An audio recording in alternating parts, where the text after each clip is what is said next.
What's up, guys? Welcome once again to Health Coach YouTube channel, your one-stop health channel on YouTube. Today, we are going to be doing something different.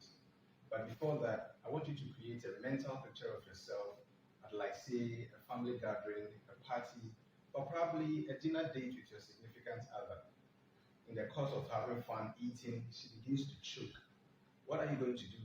It's such a terrifying sight to behold, don't you think so?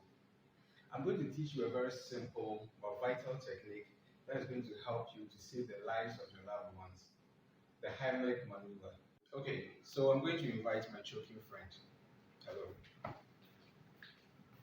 Okay, so I'm on a date with this beautiful lady and she begins to choke. And this is a universal sign for choking.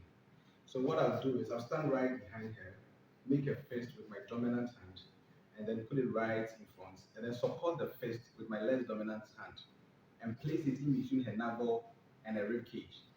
So I'm just going to make an inward and upward thrust or traction. So the force created here is going to act or be exerted on the object, causing the choke. So it will come out. So this is how it's done: inward and upward.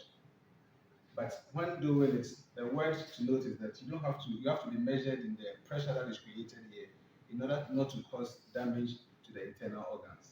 So this is the Heimlich maneuver. If you like this video, please click the like button and also subscribe for the subsequent videos. Thank you.